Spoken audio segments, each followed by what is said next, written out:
Hello young doctors, in this video we shall be discussing about the properties of colloidal solution. So the first property is physical properties. जितने भी colloidal solution होते हैं they are all heterogeneous in nature. Why? Because इसमें dispersed phase भी होगा और dispersion medium भी होगा. इसलिए ये जो colloidal sol होते हैं they show the effect, Tyndall effect. आपने स्मोक और डस्ट देखा होगा रूम में, वो किस तरीके से लाइट को स्कैटर करते हैं, दैट इज टिंडल इफेक्ट. इलेक्ट्रोफोरेसिस, अब इसके ऊपर चार्ज भी होगा, जो डिस्पर्स्ड फेज होगा उसके ऊपर चार्ज भी होगा, जिसकी वजह से वो इलेक्ट्रिसिटी की प्रेजेंस में या तो एनोड की तरफ मूव करेगा या तो कैथोड की तरफ. That is why electrophoresis is also shown by colloidal sol. Next is electroosmosis. जब इलेक्ट्रिसिटी हमने उसमें पास की है तो हाई कंसंट्रेशन से लोअर कंसंट्रेशन की तरफ डिस्पर्जन मीडियम का movement, that is electroosmosis. So ये सारी प्रॉपर्टीज क्यों शो होती हैं? Because colloidal sol are all heterogeneous in nature. उनमें पार्टिकल्स डिस्पर्स्ड फेज के भी होते हैं और डिस्पर्जन मीडियम के भी होते हैं. Second physical property is there stability. They are quite stable, तभी ये सेटल नहीं करते, ये सोल्यूशन में ही इंटैक्ट रहते हैं. लेकिन अगर हम बात करें बाकी, जैसे कि इसके बाद जो हमने पढ़ा था ना सस्पेंशन, उसमें सेटल कर जाते हैं particles because they are not stable. Third property is their फिल्टरेबिलिटी.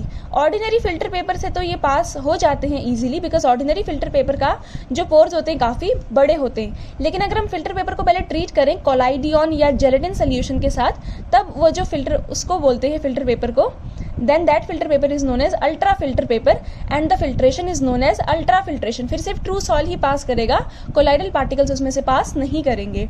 और फिल्टरेबिलिटी में एनिमल या पार्चमेंट मेम्ब्रेन से कोलाइडल सॉल जो है ये पास नहीं करते हैं. एनिमल मेम्ब्रेन या पार्चमेंट पेपर से पास नहीं करते हैं, लेकिन जो क्रिस्टलॉइड के पार्टिकल्स हैं वो पास कर जाते हैं. So this was all about filterability. Next is visibility. जो पार्टिकल्स होते हैं कोलाइडल सॉल के, they are not visible to naked eye. वो हमें दिखते नहीं हैं, लेकिन ये लाइट को स्कैटर करते हैं. लाइट को स्कैटर करेंगे उस टाइम पे हमें ये थोड़े बहुत दिखाई देते हैं, और किस लाइट को ये कितना स्कैटर कर रहे हैं दैट डिपेंड्स ऑन, उनके साइज पे डिपेंड करता है. और कलर क्या होगा उसका, ये लाइट को स्कैटर करें तो उसके साइज पे डिपेंड करेगा, उसके नेचर पे डिपेंड करेगा कि नेचर ऑफ पार्टिकल्स क्या है. For example in gold sol के केस में पार्टिकल्स बहुत फाइन होते हैं, बहुत पतले होते हैं, जिसकी वजह से light scattered is red colour की लाइट जो होती है स्कैटर होती है. लेकिन जैसे जैसे पार्टिकल्स बड़े होते रहते हैं, वैसे वैसे जो वेवलेंथ है लाइट की वो कम होती रहती है, और लास्ट में ब्लू कलर की लाइट जो है वो स्कैटर होती है. यहाँ से हम स्काई का ब्लू कलर भी एक्सप्लेन कर सकते हैं by visibility and colour of colloidal sol. Now let us discuss mechanical properties. Mechanical properties में we have to understand Brownian movement. Brownian movement Robert brown ने डिस्कवर किया था. ये वही रॉबर्ट ब्राउन है जिसने न्यूक्लियस की भी डिस्कवरी की थी. 1827 के अराउंड उसने क्या देखा कि वाटर में पॉलन ग्रेन्स हैं. पॉलन ग्रेन्स बायो के स्टूडेंट्स को पता होगा. पॉलन ग्रेन्स जो होते हैं ये जिगजैग वे में मूव करते हैं, और वहां से उसने बताया कि जो कोलाइडल पार्टिकल्स होते हैं उनका जिगजैग मूवमेंट होता है कोलाइडल सॉल में. That type of movement is known as Brownian movement. So Brownian movement का मतलब होगा जो कंटिन्यूस जिगजैग मूवमेंट होता है कोलाइडल पार्टिकल्स का कोलाइडल सॉल में. अब ये जो ब्राउनियन मूवमेंट है ये डिपेंड नहीं करता है कि नेचर ऑफ कोलाइड क्या है, लेकिन ये उसके size of the colloidal particles पर डिपेंड करता है. नेचर पे डिपेंड नहीं करता, लेकिन साइज पे डिपेंड करता है. अगर साइज छोटा होगा तो ब्राउनियन मूवमेंट जो होगा वो भी ज्यादा होगा, फास्ट होगा वी कैन से. और विस्कोसिटी पे डिपेंड करता है. जैसे ज्यादा विस्कस अगर विस्कोसिटी ऑफ सॉल, ज्यादा विस्कस अगर सॉल होगा जैसे कि ग्लिसरीन, तो उसमें ब्राउनियन मूवमेंट ज्यादा फास्ट नहीं होगा. लेकिन अगर विस्कोसिटी कम होगी तो वहां पे जो मूवमेंट होगा वो फास्टर होगा. अब इसका कॉज क्या है ब्राउनियन मूवमेंट का? सो इसका कॉज है कि मॉलिक्यूल जो होते हैं डिस्पर्जन मीडियम के, जैसे कि अगर हमने सस्पेंड कर दिया है वाटर में, ठीक है, कोलाइडल पार्टिकल्स हमने डाल दिए इसमें. अब क्या हुआ, ये जो डिस्पर्जन मीडियम के मॉलिक्यूल्स हैं, यानी कि वाटर के जो मॉलिक्यूल्स हैं, ये भी काइनेटिक एनर्जी की वजह से कोलाइडल पार्टिकल्स की तरफ चारों तरफ से इस पे फोर्स एक्सर्ट कर रहे हैं डिफरेंट काइनेटिक एनर्जी के साथ, इसके अगेंस्ट स्ट्राइक कर रहे हैं अलग अलग फोर्सेस के साथ. इसकी वजह से जो पार्टिकल्स है कोलाइडल सॉल के, ये जो है ये मूव करते हैं, और इसी वजह से ये जो है ब्राउनियन मूवमेंट कॉज होता है.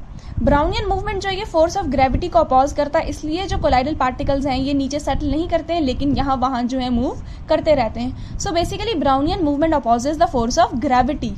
नेक्स्ट इज, इसी की वजह से हमें एवोगैड्रोस नंबर के बारे में भी पता चलता है. तभी हमें पार्टिकल क्लियरली विजिबल होंगे अगर वो ऐसे करके मूव कर रहे हैं. हम अगर इन पे लाइट डालेंगे तो स्कैटर करते हैं ना, टिंडल इफेक्ट शो करते हैं. तो ब्राउनियन मूवमेंट की वजह से ही we can determine Avogadro's number.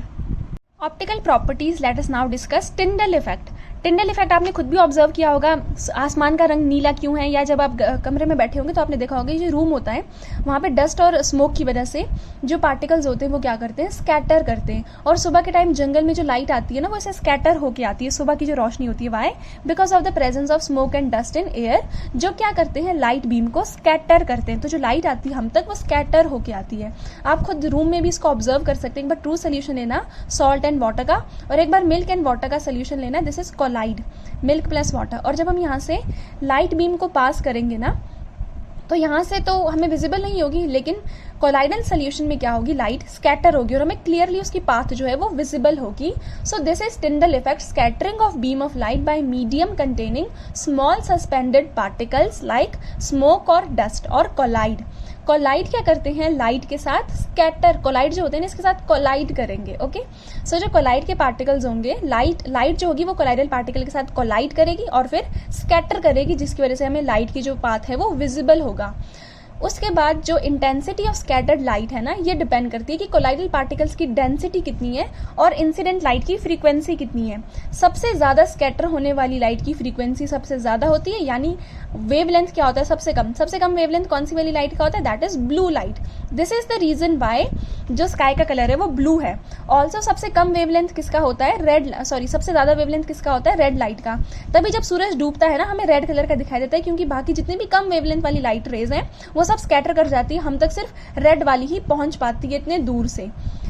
फिर उसके बाद ये जो डायमीटर, अब दो केसेस बनते हैं टिंडल इफेक्ट को होने के लिए। फर्स्ट केस इज दैट जो डायमीटर है ना कोलाइडल पार्टिकल्स का ज्यादा छोटा नहीं होना चाहिए, और ये कुछ लगभग 40 to 900 नैनोमीटर की रेंज में होना चाहिए wavelength, diameter of particles. Second जो होता है दैट इज ज्यादा डिफरेंस होना चाहिए डिस्पर्स्ड फेज और डिस्पर्जन मीडियम के रिफ्रैक्टिव इंडेक्स में, यानी इन दोनों में जो स्पीड की लाइट है ना वो डिफरेंट होनी चाहिए और लार्ज डिफरेंस होना चाहिए, तब जाके हम टिंडल इफेक्ट ऑब्जर्व कर सकते हैं। For example as in milk and water.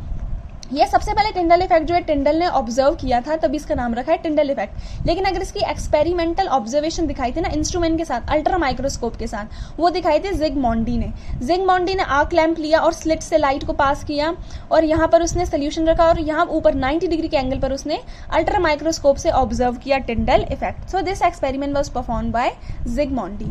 और जिगमॉन्डी ने बताया कि हम जो है लाइट स्कैटर हो रही है ना उस वजह से हम इंडिविजुअल कोलाइडल पार्टिकल्स को काउंट भी कर सकते हैं अगर हमने डार्क बैकग्राउंड के अंडर रखा है। तो हम यहाँ से क्या निकाल सकते हैं, अगर हमें वॉल्यूम भी पता हो तो हम number of particles per unit volume भी निकाल सकते हैं, यानी हम एवरेज मास जो है पार्टिकल्स का वो भी कैलकुलेट कर सकते हैं। So this experiment was performed by जिगमॉन्डी।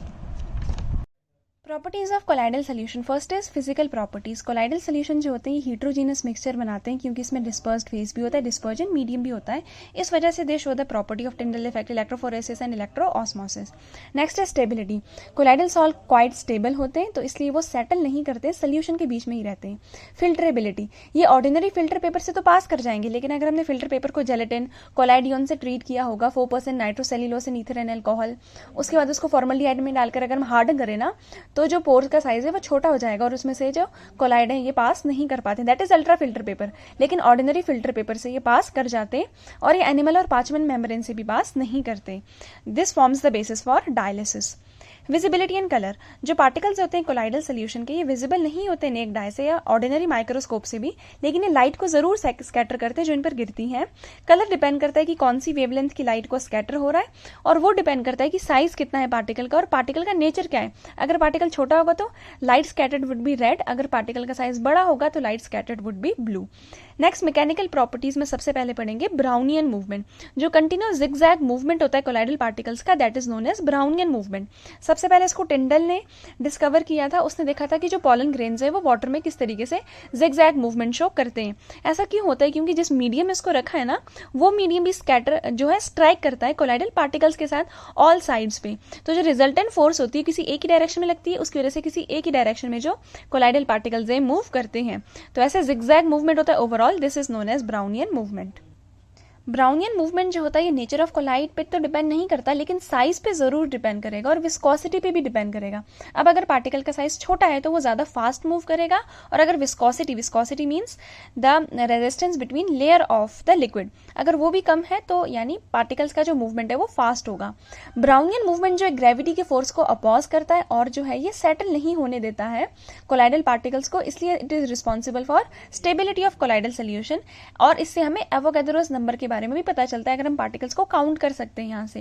Next is optical properties. अगर लाइट जो है वो स्कैटर होगी जिसमें सस्पेंडेड पार्टिकल्स या कोलाइडल पार्टिकल्स होंगे, that scattering of light is known as Tyndall effect. जैसे कि अगर आप रूम में बैठे होंगे, आपने देखा होगा स्मोक या रूम जो होगी उसके वजह से हमें लाइट की जो पाथ है वो विजिबल होती है, दैट इज टिंडल इफेक्ट। या सुबह के टाइम फॉरेस्ट में भी ये फेनोमेनन देखने को मिलता है where light is scattered by the smoke और dust particles. Intensity of scattered light जो है डिपेंड करती है कि कोलाइडल पार्टिकल्स पे और फ्रीक्वेंसी पे जो इंसिडेंट लाइट है। अगर ब्लू लाइट होगी तो उसकी स्कैटरिंग मैक्सिमम होगी, रेड लाइट की स्कैटरिंग मिनिमम होती है। दैट इज वाई सूरज डूबते टाइम रेड कलर का होता है, because all the other colours are scattered away, और जो ब्लू स्काई होता है वो ब्लू कलर का होता है। That is also because of this, क्योंकि इसकी स्कैटरिंग जो है सबसे ज्यादा होती है।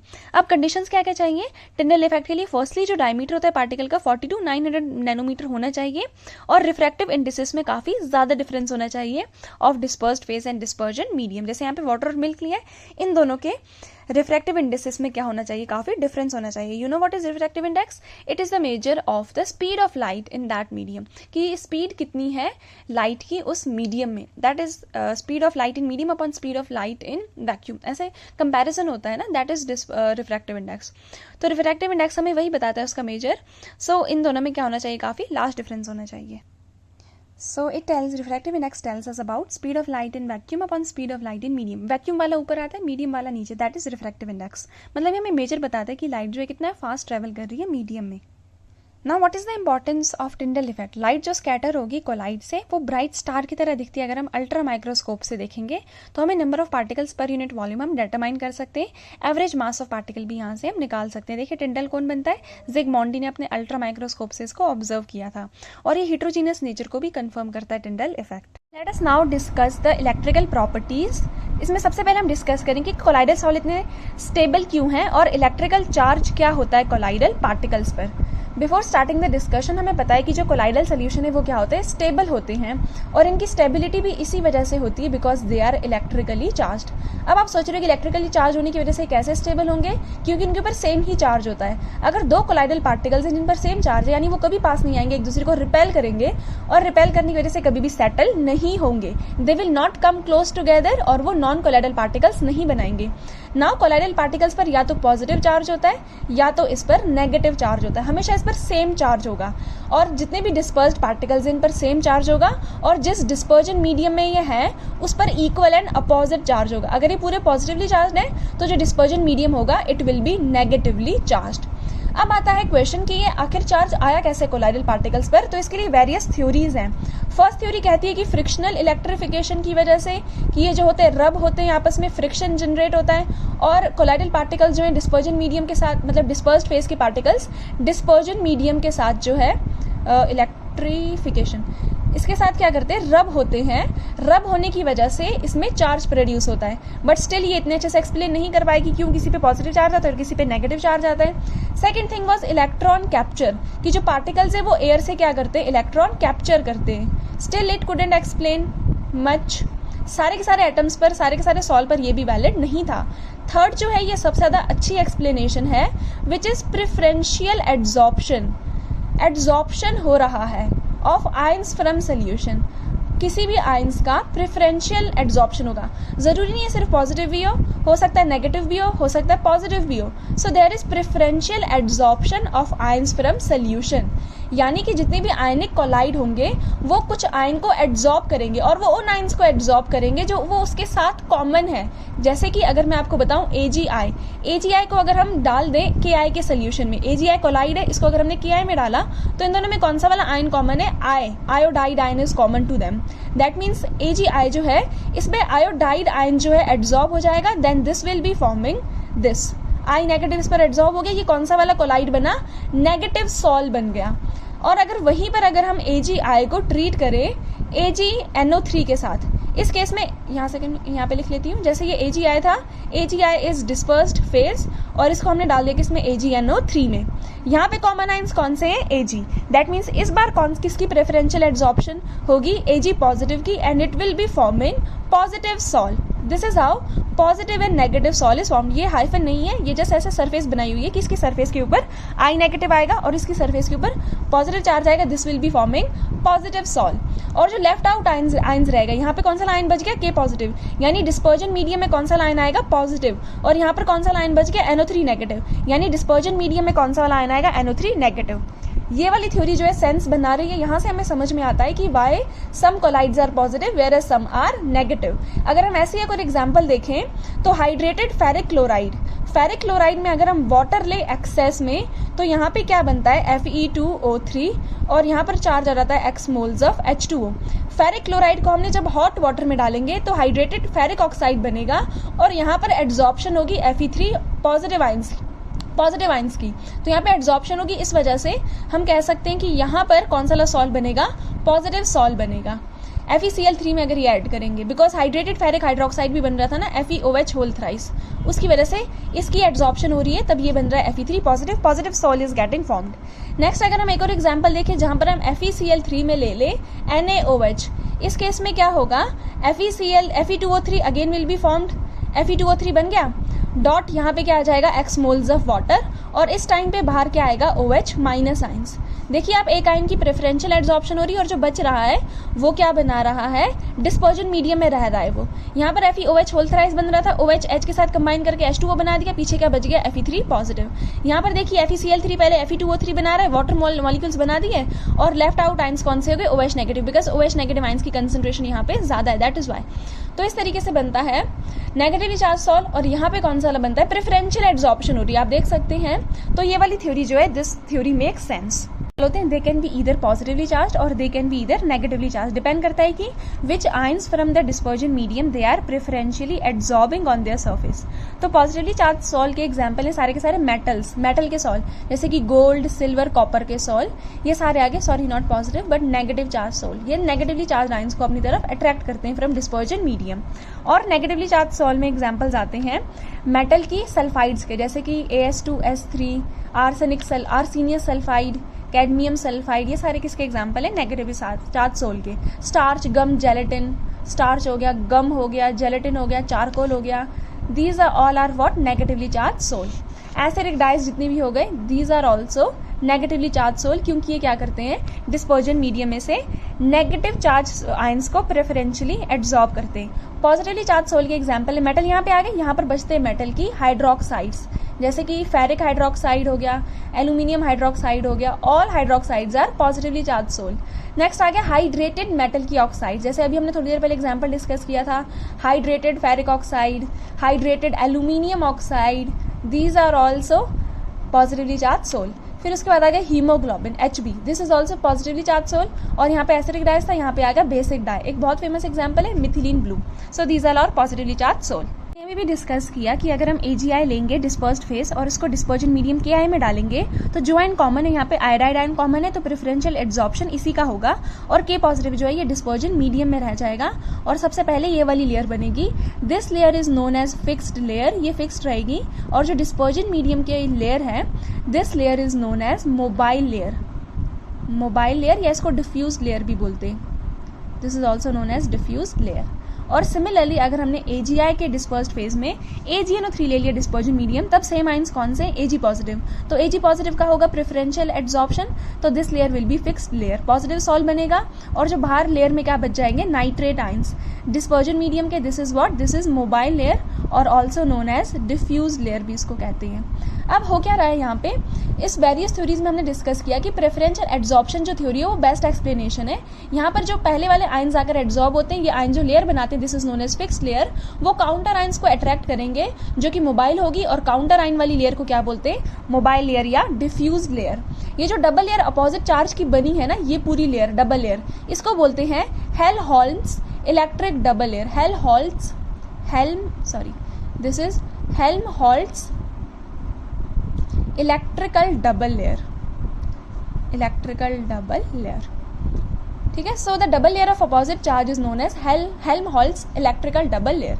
तो उसकी वजह से क्या होगा, यहाँ पर पोटेंशियल डिफरेंस एग्जिस्ट कर रहा है दोनों की दोनों लेयर में, एक पॉजिटिवली चार्ज है दूसरा नेगेटिवली चार्ज है। तो इसी पोटेंशियल डिफरेंस को बोलते हैं इलेक्ट्रोकाइनेटिक पोटेंशियल और also zeta potential. Electrokinetic potential also known as zeta potential. The difference of potential or the potential difference between two oppositely charged layer, that is fixed layer and diffuse layer, is known as electrokinetic potential or zeta potential. Okay, so now let us discuss electrophoresis. Electrophoresis में क्या होता है कि जो colloidal particles है ना वो electric field की प्रेजेंस में मूव करते हैं। जैसे अगर हमने ये ले लिया यहाँ पे और यूट्यूब ले लिया एक, और इसमें हमने क्या किया, कोलाइडल सॉल्ट डाल दिया। ठीक है, कोलाइडल सॉल्ट यहाँ तक पूरा डाल दिया। अब हमने इसमें जो है प्लेट्स डाली, इलेक्ट्रिक फील्ड अप्लाई करनी है, बेसिकली यहाँ पे इलेक्ट्रिसिटी लगानी है, और इसको यहाँ पे रख दिया नेगेटिवली चार्ज के साथ, और इसको बैटरी के साथ कनेक्ट कर देना है मतलब, और यहाँ पे रख दिया पॉजिटिवली चार्ज के साथ। अब इसको कनेक्ट किया इसके साथ। नाउ ये वाला कौन सा टर्मिनल है, दिस विल बी पॉजिटिव, ये नेगेटिवली चार्ज, ये वाला कौन सा आ जाएगा, दिस इज नेगेटिव है ना ये, और ये वाला कौन सा है, पॉजिटिव, यस। अब क्या होगा, यहाँ पे इलेक्ट्रिसिटी बाहर से दे रहे हैं ना, जब बाहर से देते हैं तब, जब नहीं देते हैं बाहर से तब इस वाले को एनोड कहते हैं, लेकिन जब बाहर से दे रहे हैं then this is what, this is cathode. और ये वाला कौन सा हो जाएगा, this is what, positively charge वाला, दिस इज एनोड। तो इसमें क्या होता है कि कोलाइडल पार्टिकल्स जो है ना ये मूव करते हैं। अब आप खुद ही सोचिए, अगर पॉजिटिवली चार्ज वाला होगा वो नेगेटिव की तरफ मूव करेगा, और जो नेगेटिवली चार्ज वाला होगा वो पॉजिटिव की तरफ मूव करेगा। फॉर एग्जाम्पल, अगर ये पूरा कोलाइडल सॉल है, हमने इसमें ले लिया कौन सा वाला, नेगेटिवली चार्ज सोल, तो वो कहाँ की तरफ मूव करेगा, एनोड की तरफ मूव करेगा। This is what exactly happens here. और यहाँ पर अगर हम डायग्राम को क्लियर करें थोड़ा सा, सो आएगा पॉजिटिव चार्ज, आएगा नेगेटिव चार्ज, ये इसकी तरफ मूव करेगा, एंड यहाँ पे सबका सब जाके इकट्ठा हो जाएंगे। और हम इस तरीके से जो है बता सकते हैं कि कोलाइडल पार्टिकल्स पर कौन सा चार्ज है। पहले इस टर्म को कैटाफोरेसिस कहते थे, क्योंकि ज़्यादातर जो सॉल होते थे वो कैसे होते थे, पॉजिटिवली चार्ज सोल, और वो किसकी तरफ मूव करते थे, कैथोड की तरफ, तभी इसका नाम कैटाफोरेसिस था। लेकिन अब क्या कहते हैं, इलेक्ट्रोफोरेसिस, क्योंकि किसी भी इलेक्ट्रोड की तरफ मूव कर सकते हैं, कैथोड की तरफ भी, एनोड की तरफ भी। पॉजिटिवली चार्ज होंगे तो कैथोड की तरफ मूव करेंगे, नेगेटिवली चार्ज होंगे तो एनोड की तरफ मूव करेंगे। ठीक है, ये चीज़ ध्यान रखना कि जब हम खुद इलेक्ट्रिसिटी दे रहे हैं ना, then cathode is negative and anode is positive. ठीक है, और रिवर्स होता है जो आपने इलेक्ट्रो में पढ़ा है कि जब उसमें खुद इलेक्ट्रिसिटी बनती है ना, मतलब अंदर बन रही है, देन एनोड इज नेगेटिव, लेकिन जब हम बाहर से इलेक्ट्रिसिटी दे रहे हैं then anode is what, anode is positive. So this is about electrophoresis, जिससे हमें चार्ज पता चलता है कोलाइडल पार्टिकल पर। इसके बाद वाला नेक्स्ट आता है इलेक्ट्रो ऑस्मोसिस। नाम से ही सजेस्ट कर रहा है कि इसमें ऑस्मोसिस होगी, लेकिन किसकी प्रेजेंस में, इलेक्ट्रिक फील्ड की प्रेजेंस में। जैसे हम कोलाइडल सॉल्ट को इलेक्ट्रिक फील्ड में डाल देते हैं ना, तो जो डिस्पर्जन मीडियम के, इस बार हमने सेलेक्टिवली डिस्पर्जन मीडियम के ही पार्टिकल्स को मूव कराना है, ये अपोजिटली चार्ज इलेक्ट्रोड की तरफ मूव करेंगे, और जिसकी वजह से इसमें कोलाइडल पार्टिकल्स की मूवमेंट को रोक देते हैं। तो यहाँ पे सिर्फ डिस्पर्जन मीडियम के जो पार्टिकल्स हैं मूव करते हैं, और डिस्पर्स्ड फेज के पार्टिकल्स मूव नहीं करते, दैट इज इलेक्ट्रोफोरेसिस। बिल्कुल फेनोमेनन पहले की तरह ही सेम है।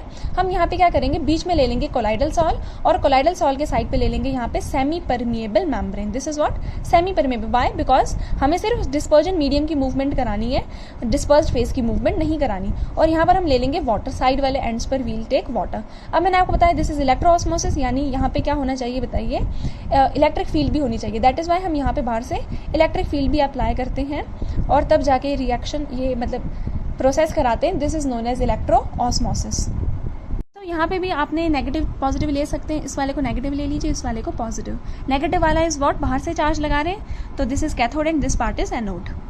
Electrical properties, first is stability of colloidal salt, electrical charge on colloidal particle. Colloidal particle जो होते हैं इलेक्ट्रिकली चार्ज होते हैं, उन पर जो है या तो पॉजिटिव चार्ज होगा सब पर, या तो सब पर कौन सा चार्ज होगा, नेगेटिव।